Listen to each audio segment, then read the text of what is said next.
Silent reckoning, a father's justice.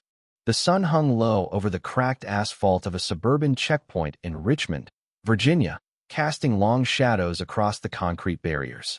It was a Tuesday afternoon, unremarkable in its heat and haze, the kind of day where the air felt heavy with routine. Cars idled in a neat line, their drivers tapping steering wheels, scrolling phones, or staring blankly at the officers waving them through. The checkpoint was standard post, 9/11 security theater. Locals called it meant to catch drunk drivers or unregistered guns. But today, it would become something else entirely. In a black Honda Pilot, third in line, sat John Harrow, a man in his late 40s with a face that didn't beg for attention. His gray polo shirt was pressed but plain, his hands steady on the wheel. Beside him, his wife, Clara, stared out the passenger window, her lips a thin line. In the back seat, their daughter, Lily, 12 years old, fiddled with her phone, its case adorned with a dangling kitten charm. Her thumbs hovered over the screen, mid-text, as she glanced up at the flashing lights ahead. The Harrow family wasn't speeding. They hadn't run a red light. They were just another black family on their way home from Lily's soccer practice, her navy shorts still dusted with grass. The officer approached, a young man named Corporal Dean Walsh, his hand resting on the holster at his hip. His partner, Sergeant Greg Lyle, lingered near the cruiser, eyes scanning the line of cars. Walsh tapped the driver's window. John lowered it, meeting the officer's gaze with a single nod. No questions, no argument, just a quiet compliance that felt heavier than it should. License and registration, Walsh said, his voice sharp, routine. John reached for the glove box, his movements slow, deliberate. Yes, sir, he said, his voice low, measured. Clara kept her eyes forward, her breathing shallow. Lily, in the back, glanced up again, her phone still in her hands. The air inside the car, a cocoon of tension, the kind that comes from years of navigating moments like this. Nobody spoke. Nobody moved too fast. Walsh's eyes flicked to the back seat. Lily's phone caught the sunlight, glinting as she shifted. Step out of the vehicle, he barked, his voice now directed at her. Lily blinked, looking to her mother. Clara didn't move, her hands gripping the edge of her seat. You out now, Walsh repeated, his tone slicing the air. Lily pushed the door open, her sneakers hitting the pavement. She still held her phone, not filming, just clutching it like a lifeline. The kitten charm swayed as she took a step forward. Walsh tensed, his hand twitching toward his gun. Drop it now, he shouted, his voice cracking with urgency. She flinched, raising her hands instinctively. The phone stayed in her grip, its screen catching the sun again, metal or glass. It was hard to tell. Walsh didn't wait. His fingers squeezed the trigger. One shot rang out, sharp and final, collapsing the moment into chaos. Lily's leg buckled, her body folding to the asphalt like a marionette with cut strings. The phone clattered beside her, its screen spiderwebbing instantly. Blood poured from her calf, soaking her white sneaker and pooling on the dusty road. Her navy soccer shorts, embroidered with her school's logo, bloomed red. Lily's mouth opened, but no scream came, just a confused gasp, as if her body hadn't yet decided this was real. Clara's door creaked open. She stepped out, moving like time could rewind, and knelt beside her daughter, hands trembling but silent. John remained in the driver's seat, his exhale a single, controlled breath.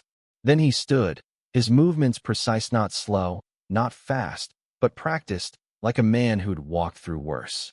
He rounded the car, stopping 5 feet from Lily, who lay curled, fingers twitching near the shattered phone.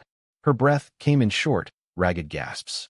The blood formed a dark halo beneath her thigh. Walsh shouted, "Weapon!" but no one echoed him.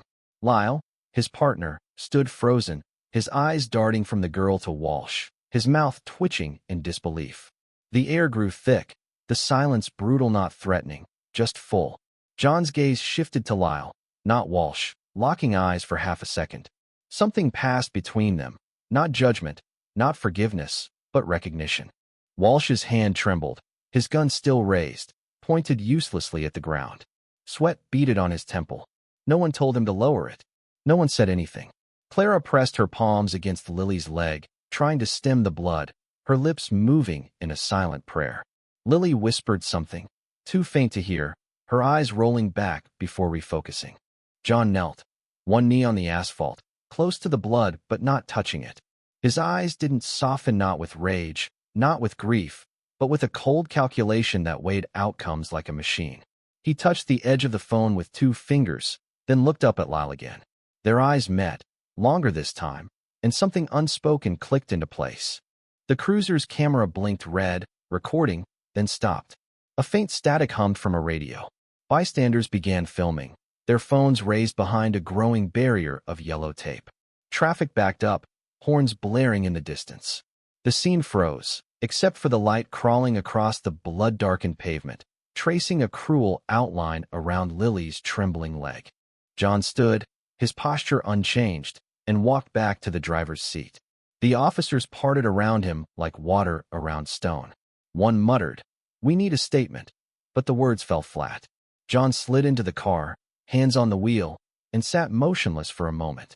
Then, beneath the dashboard, his fingers found a hidden device, small and old. A press, a hold, a transmission. Somewhere far from this curb, a signal pinged a red level alert, not a cry for help, but a summons. It wasn't for soldiers, but for shadows, men who'd erased their names long ago. The officers didn't see the gesture. They saw a grieving father, a civilian in shock. They were wrong. The ambulance arrived, medics rushing without eye contact, their focus mechanical. John stepped back, allowing them through but not yielding ground. One tried to move the phone. "No," he said, the word final, not a command but a fact. He picked it up himself, tucking it into his pocket like evidence, not a keepsake. As they lifted Lily onto the stretcher, she whimpered, not from pain, but from the disorientation of being pulled from her father's orbit. Her eyes found his, and he gave nothing back but presence. The ambulance doors closed, its siren cutting through the growing crowd's murmurs. John remained, eyes on the road, then turned and walked to his car, his steps metronome steady. Inside the precinct, chaos brewed. The system ran John's plate, cross-checked facial data, and hit a wall. Access denied. Not classified, not restricted, just absent. The tech refreshed, ran DMV scans, federal registries. Nothing. John Harrow didn't exist. The supervisor, a veteran named Ellen Price, stared at the blank screen, then called the intel liaison. Not protocol. By the time the precinct captain was informed, John's silence had grown louder than the gunshot. 3 terminals failed to identify him. Facial recognition returned, restricted vector. Internal Affairs flagged the data, assuming a sealed file. A sergeant, Paul Carter, watched the footage frame by frame, not at Lily, but at John, his posture, his stillness. Something stirred in Carter's memory, a ghost from a 2009 operation, a man who moved without orders, left no trace. Carter wrote one sentence on a slip of paper. "This isn't the first time I've seen him." He handed it to the captain and left the room. At the hospital, John sat in the ICU hallway, 48 inches from the glass doors, unmoving for 6 hours. Nurses passed, patients rolled by, but he remained, his boots aligned with the tile's edge, denying the moment power to shrink him. Inside, Lily slept under medication, her vitals steady. John had entered her room once, placing her shattered phone where she'd see it when she woke, then left without a word. A nurse tried to ask his name. He left a note. "I'm not leaving. My name isn't important." The note was scanned, filed, flagged. When a junior admin tried to input it, the system rejected it as invalid.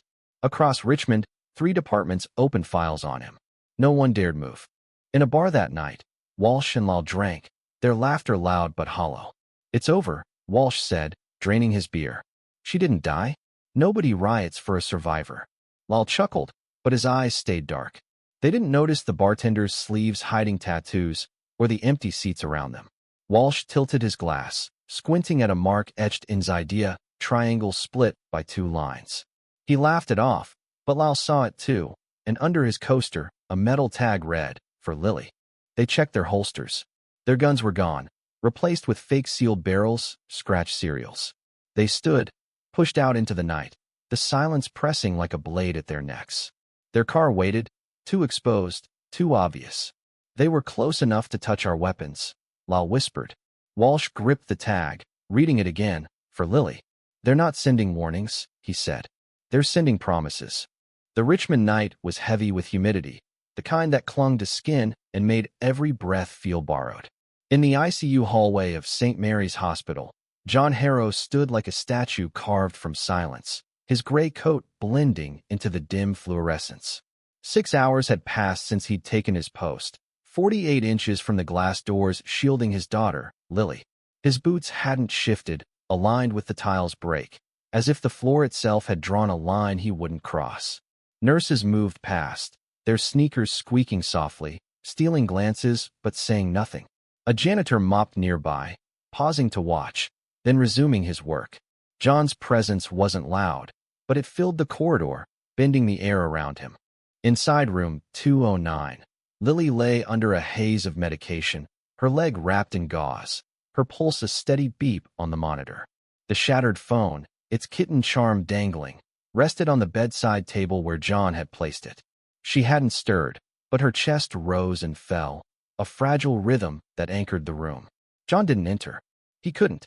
To step inside was to bring the weight of who he was, a man forged in shadows, a weapon the government had buried when it no longer needed him. Lily didn't need that man. She needed her father, and he was protecting her by keeping that door between them. Across town, in a precinct buzzing with nervous energy, Sergeant Paul Carter sat alone in a dimly lit office. The grainy footage of the shooting paused on his screen. John's face filled the frame, kneeling beside Lily, his eyes locked on Sergeant Greg Lyle, not Corporal Dean Walsh, the shooter. Carter's fingers traced the edge of a folded paper where he'd written, "This isn't the first time I've seen him." The memory gnawed at him. A 2009 operation, a desert blackout, a ghost team that erased 3 cells in 48 hours and vanished. John had been their leader, a man who didn't bark orders but moved like gravity itself, pulling outcomes into place. Carter hadn't served under him, but he'd felt the ripple of his presence. Now, that ripple was a tidal wave. Carter's phone buzzed, a text from an unknown number. Close the file. No signature, no trace. He deleted it, his jaw tightening. The precinct's database had already locked him out of John's records, returning access denied or null on every query. Ellen Price, the supervisor, had called in favors to federal contacts, but even they came up empty. "He's a ghost," she'd muttered, tossing her tablet aside. But Carter knew better. Ghosts don't kneel beside their daughters. Ghosts don't leave notes that say, "My name isn't important." In a dive bar on the city's edge, Walsh and Lyle nursed their third round, the etched triangle on Walsh's glass still burning in their minds. The metal tag for Lily sat between them like a grenade. "We need to report this," Lyle said, his voice low, eyes scanning the empty bar. Walsh snorted, but it lacked conviction. "To who? The captain? He's already circling us like we're lepers." Their fake guns, swapped without a trace, were locked in Lyle's trunk, evidence of a violation too precise to be random. "Someone was close enough to touch us," Lyle repeated, his fingers drumming the table. Walsh didn't answer. He was staring at the TV, where a news ticker read, "Girl shot at checkpoint stable, father unidentified." The bartender, a wiry man with sleeves hiding ink, wiped the counter with mechanical rhythm. He didn't look at them, but his presence felt deliberate, like a sentinel. Walsh stood, tossing cash on the table. "Let's go." They pushed into the night, the air too still, the streetlights buzzing faintly. Their cruiser waited, its side mirror fogged with dew. Walsh froze, his breath catching. Written in the condensation, in neat, finger-traced letters, was, "You watched." Lyle grabbed his arm, pulling him back. "Don't touch it," he hissed. They drove off, not to the precinct, but to nowhere, the silence in the car louder than any siren. Far from Richmond, in a Nevada desert garage, a man named Frank Teller sharpened a blade on a grindstone, its hum filling the stillness.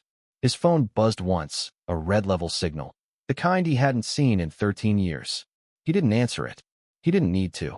From a cabinet of ordinary tools, he pulled a cloth-wrapped map, hand-drawn, marked with red slashes like scars. His finger traced an inverted triangle pierced by 2 bars, the sigil only 6 men alive could read. Frank's eyes hardened. He packed a duffel, not with weapons, but with purpose. In a Baltic fishing village, another man, Elias Voss, stood waist-deep in water, hauling a net. A solar panel monitor in his cabin flickered 3 flashes, pause, 3 again. He stepped onto the dock, barefoot, and opened a hatch behind his shed.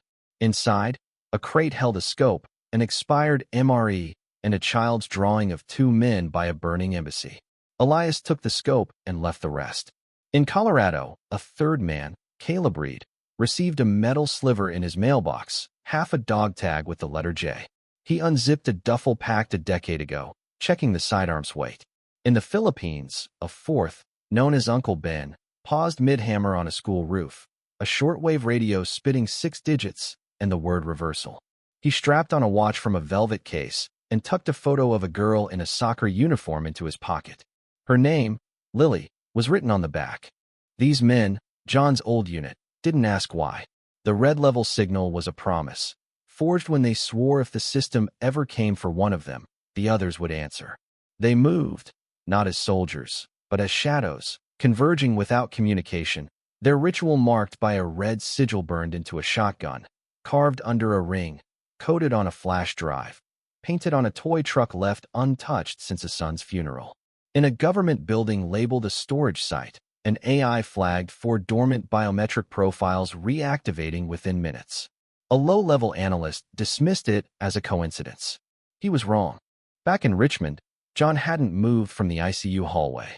A trauma nurse, Marcus Gray, squinted from the corridor's end, recognizing the posture, the eyes.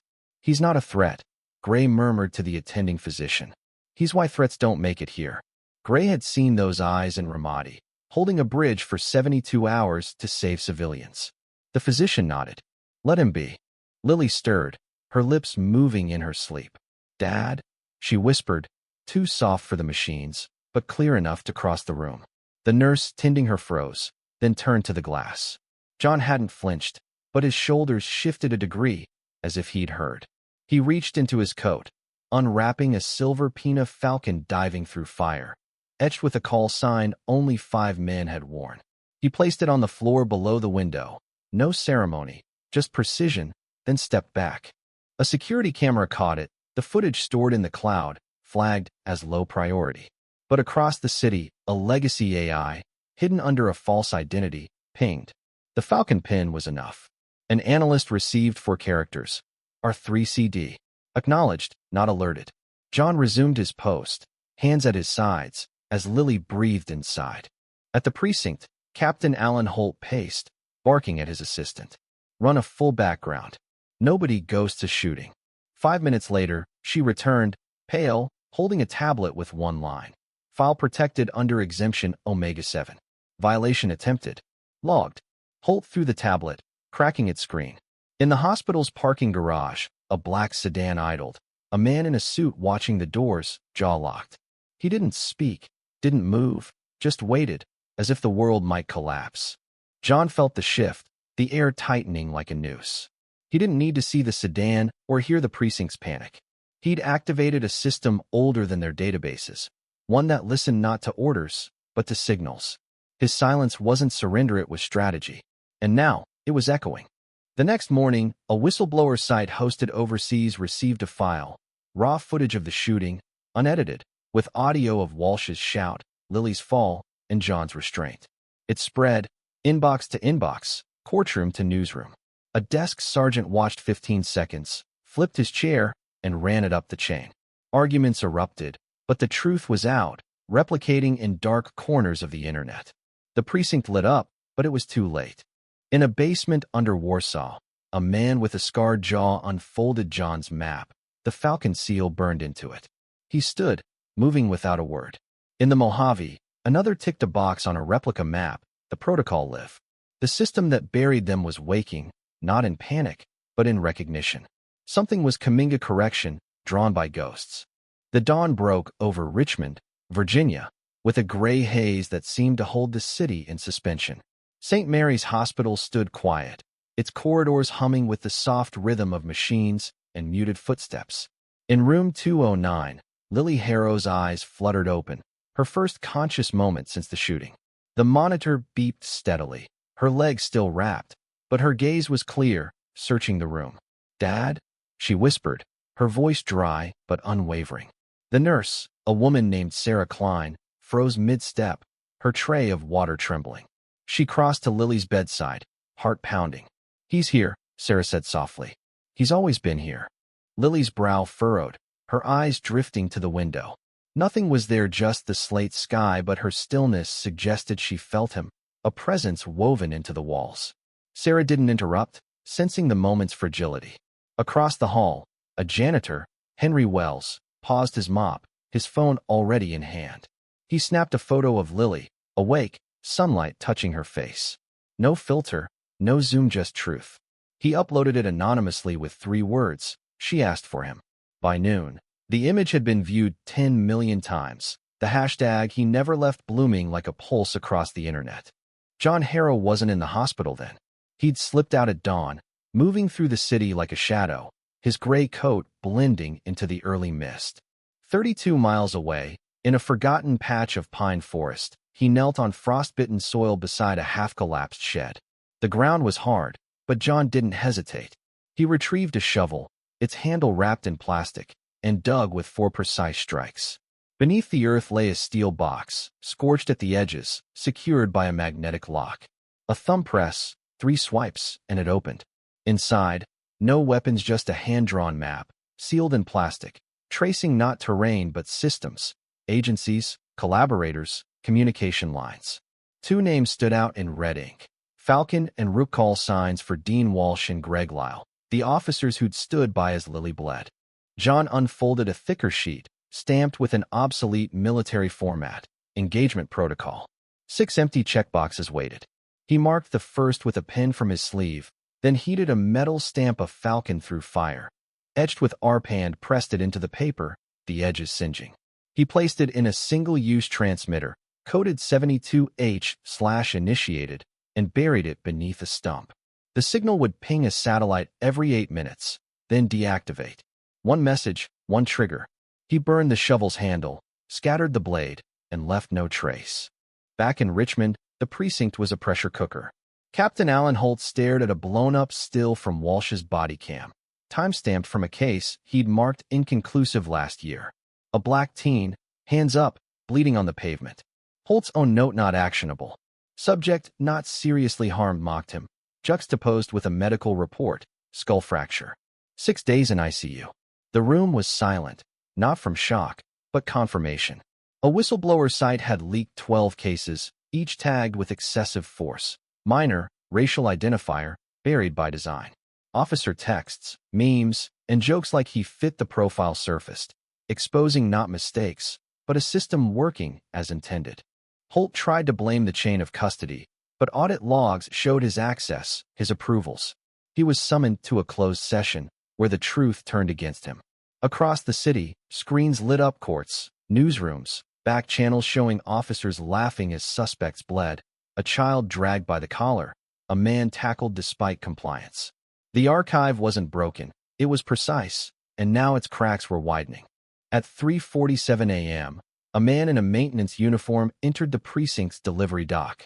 No ID, no questions. Cameras looped for 11 seconds, a flawless glitch. He moved to the server room, entering an obsolete code that shouldn't have worked. A small device extracted the files, reconstructing deleted packets, body cam streams, emails, reports.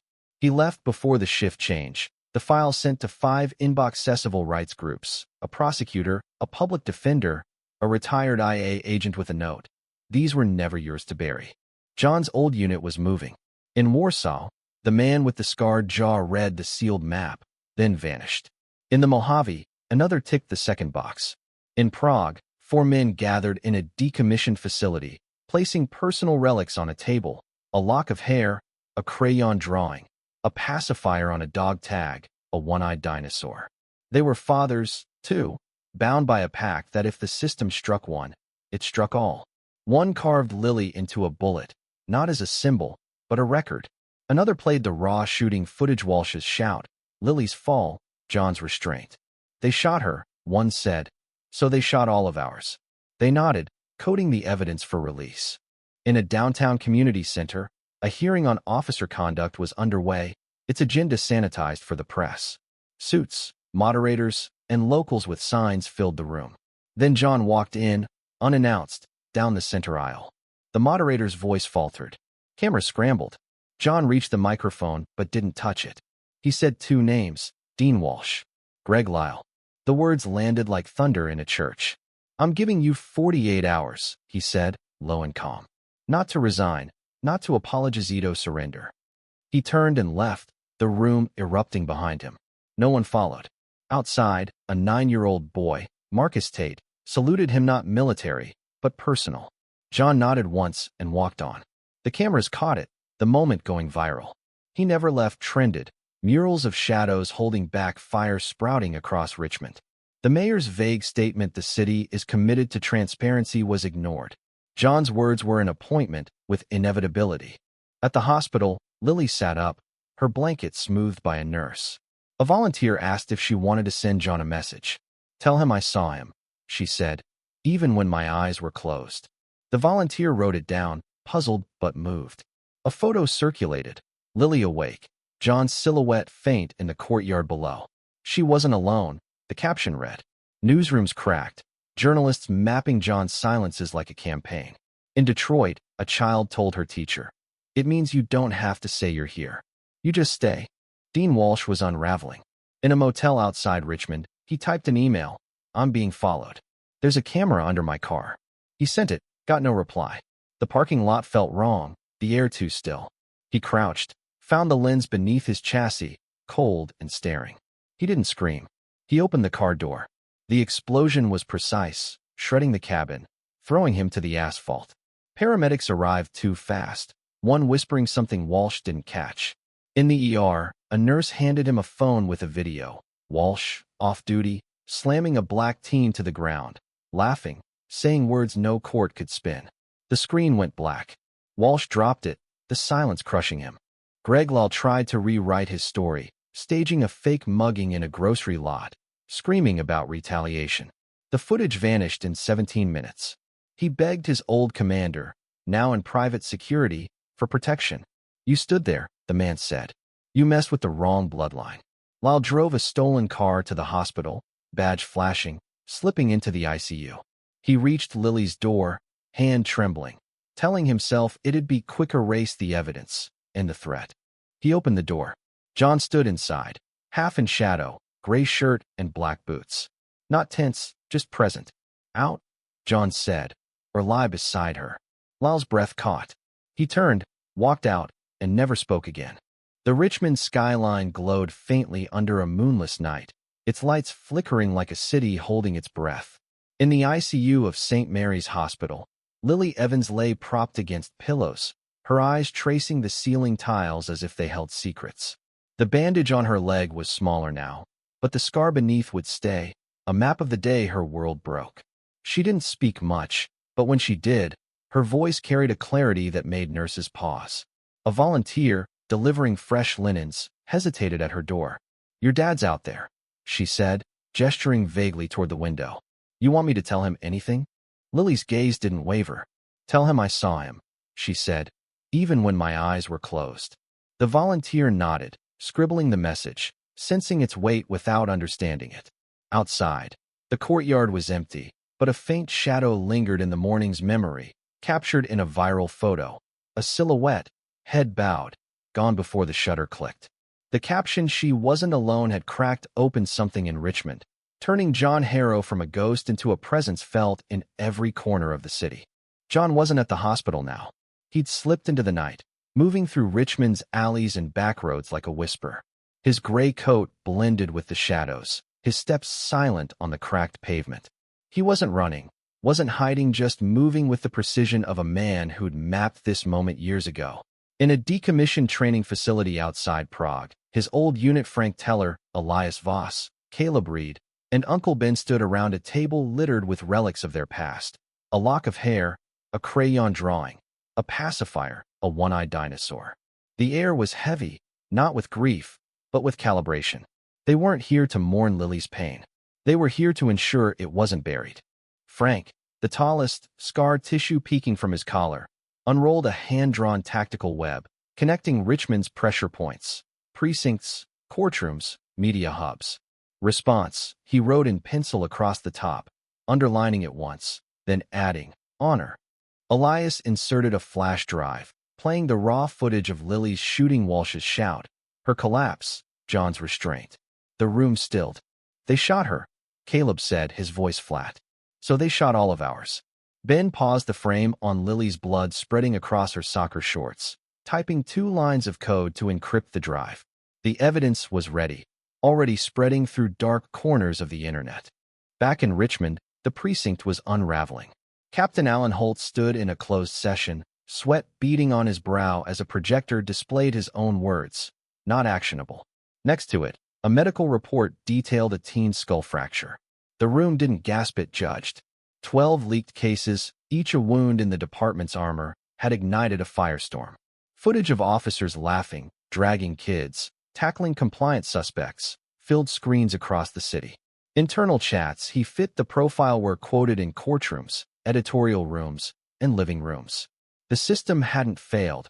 It had worked exactly as designed, and now its architects were exposed. At 9 a.m., a judge named Margaret Cole, known for her no-nonsense rulings, invoked an emergency provision. "I want every internal case from the last 3 years," she said, her voice cutting through the courtroom. Raw files, no redactions.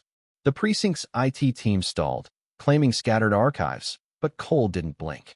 "If your database is broken, we'll replace it." It wasn't a suggestion. By nightfall, a man in a maintenance uniform had slipped into the precinct's server room, extracting the files with a device no bigger than a lighter. They landed in 5 inboxes, each with a note. These were never yours to bury. The city felt the shift. Murals of shadows holding back fire sprouted on brick walls, the hashtag "he never left" painted beside them. In a Detroit classroom, a child told her teacher, "It means you fight by staying." In Richmond, a plaque appeared on a park bench, carved with, "He didn't want justice. He wanted silence to be heard." No one claimed it, but no one removed it. The truth was out, and it was reshaping the air. Dean Walsh, battered from the car explosion, lay in a hospital bed across town, his hands bandaged, his mind replaying the video of his off-duty assault on a teen. He'd laughed then, a sound he didn't recognize now. No one came to arrest him, no one warned him, and that was worse. He was no longer a player in this story, just a consequence. Greg Lyle, meanwhile, had fled to a safe house, his fake mugging exposed, his pleas to old contacts ignored. "You stood there," his former commander had said. "You messed with the wrong bloodline."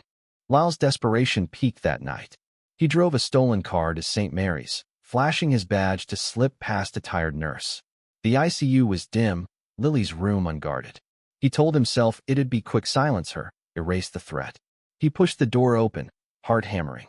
John stood inside, half in shadow, his gray shirt and black boots exuding control. "Out," John said, his voice low, final, or lie beside her. Lyle's breath caught. He turned, walked out, and vanished into the night, his silence a surrender.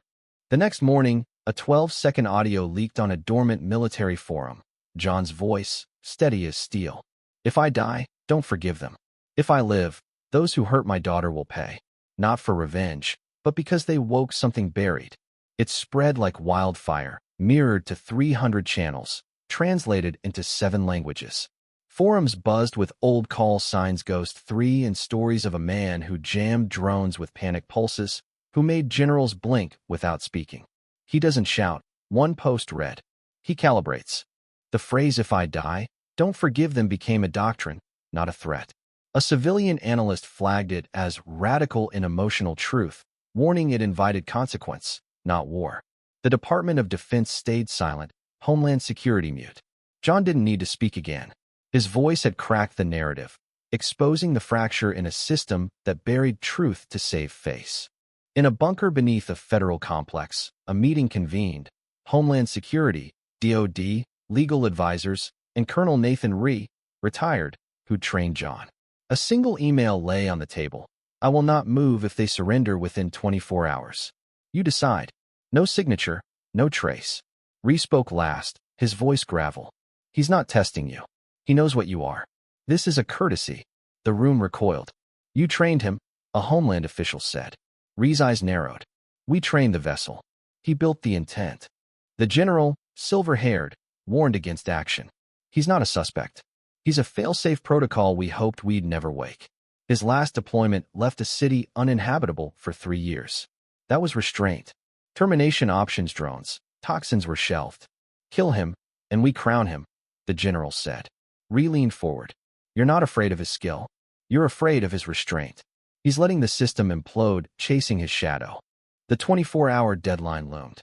Walsh was gone, holed up in a motel, his email being followed unanswered. Lyle was a ghost, his safe house empty. The precinct's cameras shifted angles overnight, badge numbers glinting, unmarked cars exposed. Someone had rerouted vision itself. Officer Gary Dowlard, another bystander at the shooting, felt the shift. His patrol car's mirror was fogged. 6 words traced in dew. Today you kneel or fall. He drove out of jurisdiction, past mile marker 117, and stopped on a wooded shoulder. For silhouettes waited at the tree lean, not advancing, just present. You're not being hunted, one said. You're being seen. They handed him a photo. Dallard, mid-shove, a black teen cowering. Not from a body cam, but a third angle, calculated. He saw, another said. Long before the first leak. Dallard's knees buckled. He knelt, the photo falling. The men turned, vanishing into the woods. At the hospital, Lily sat in a chair, a blanket over her legs, staring out the window. A nurse placed a stuffed bear beside her bed. Another smoothed her blanket. None had seen John enter, but all swore he'd been there not in body, but in impact. Lily didn't ask if she was safe, only where he was. That said everything. The Richmond morning arrived with a hesitant sun, its light filtering through the hospital's eastern wing, casting soft patterns on the tiled floor of room 209. Lily Evans sat by her bedside, a blanket draped over her legs, her eyes fixed on the window where the city hummed beyond. Her limp was fading, though the scar on her calf remained, a quiet reminder of the day the world tried to break her. At 13, she carried a wisdom no child should, her voice sharp when she chose to use it.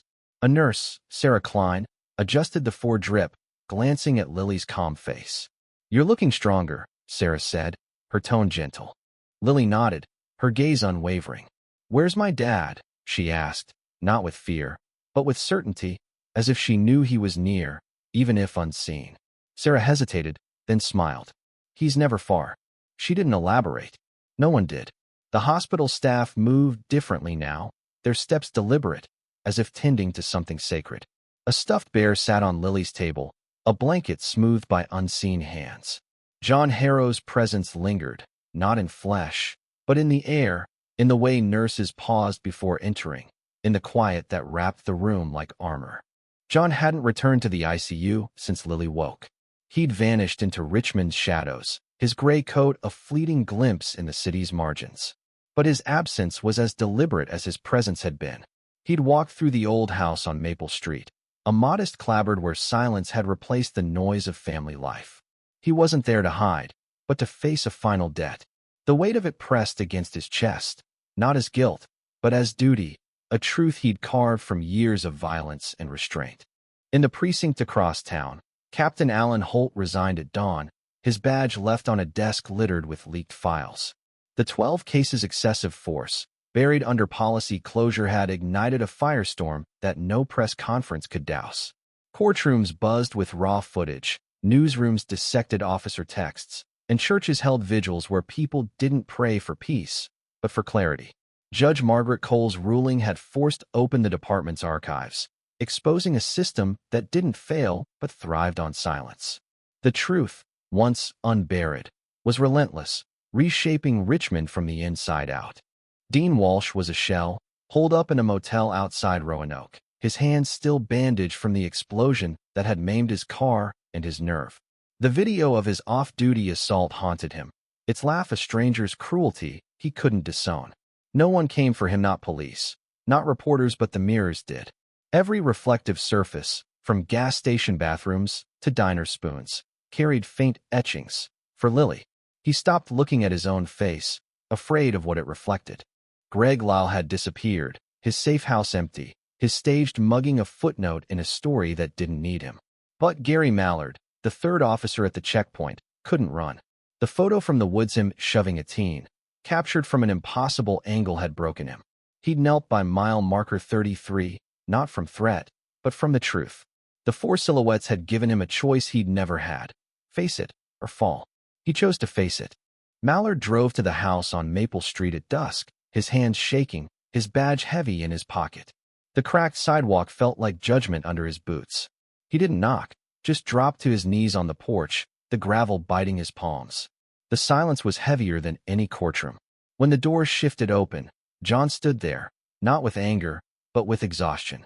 His eyes, tired but alive, held no malice, just a weight that made Mallard's breath catch. "I kept it," Mallard whispered, his voice breaking. He pulled out his badge, its edges tarnished.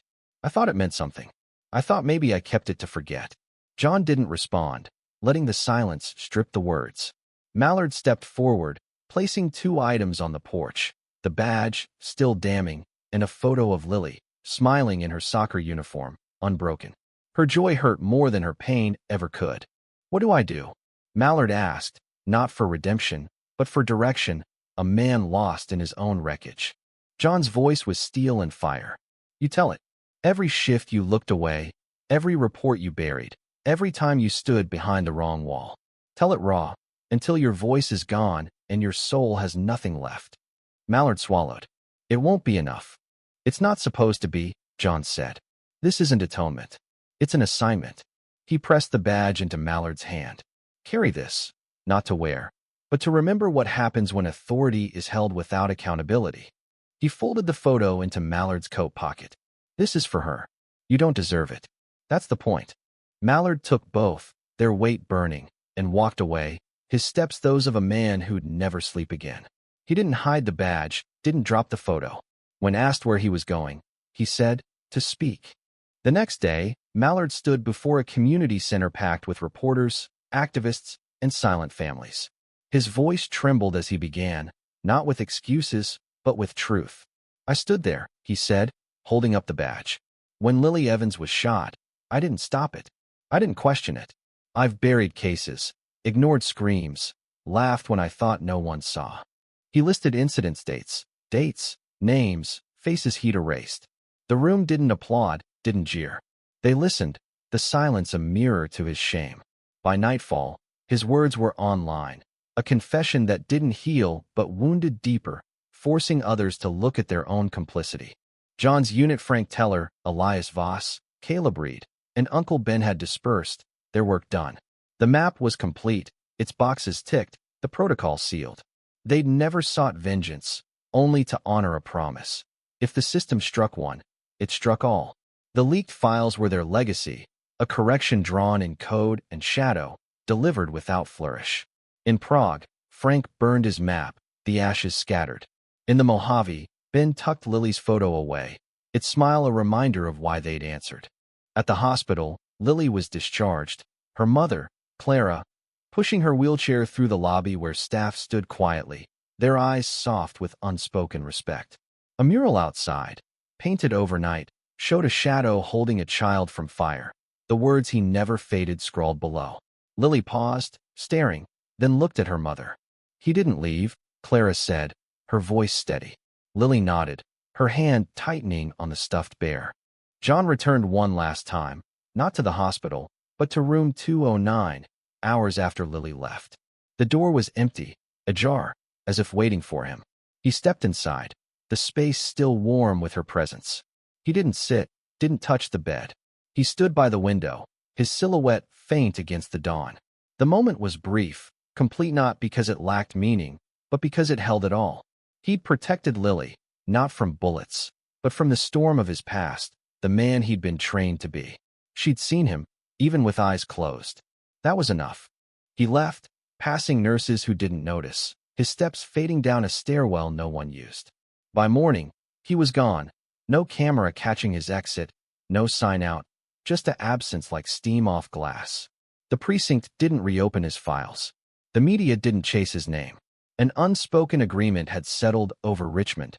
Some figures belonged to the aftermath, not the pursuit. A year later, Richmond marked the day Lily was shot with silence. No flags flew high, no music played before noon.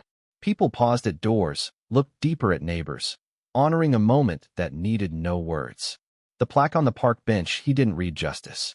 He wanted silence to be heard. That became a pilgrimage site, not for flowers, but for presence. Kids asked, was he real? Parents answered, He didn't need to be known. He needed to be understood. Lily grew, her limp gone, her voice a beacon. At a gathering, she said, "I'm not here to carry his name. I'm here to prove you can be heard without being loud." The crowd stood, silent, their respect a vow. In corners of the internet, stories lingered, a flickering streetlight, a blurry photo, but no one chased the mystery. John was proof. One man's silence could shake a world addicted to noise, forcing it to face its shame. Mallard's confession sparked reform. Internal affairs was rebuilt, officers retrained, archives opened. Walsh and Lyle faced trial. Their sentences were less than their crimes, but more than their silence. The system bent, not broken, but healing, its cracks exposed to the light. John's shadows had done their work, leaving a city to learn from its scars. On Maple Street, the house stood empty, its porch bare. Clara and Lily started anew, carrying John's memory not as a ghost, but as a promise kept. In schools, parks, and quiet moments, Richmond learned to listen not as absence, but as presence, chosen and controlled. Thank you for walking through Silent Reckoning, a father's justice to its end. This story isn't just about a father's love or a city's reckoning, it's about the choices we make when violence and injustice strike. What does justice mean when systems fail? Is silence a weapon or a surrender? Where do you stand when the line between right and wrong blurs? Please share your thoughts in the comments below. Tell me what moved you, what you believe, or how you'd face a moment like John's. Have you seen injustice up close? Do you think violence can ever answer it, or does it only deepen the wounds? Your voice matters. Let's start a conversation about the issues that shape our lives. Like this story if it resonated, share it to spark more discussion, and subscribe for more tales that challenge and inspire. This concludes the story. Thank you for reading. If you have any further requests or feedback, please let me know.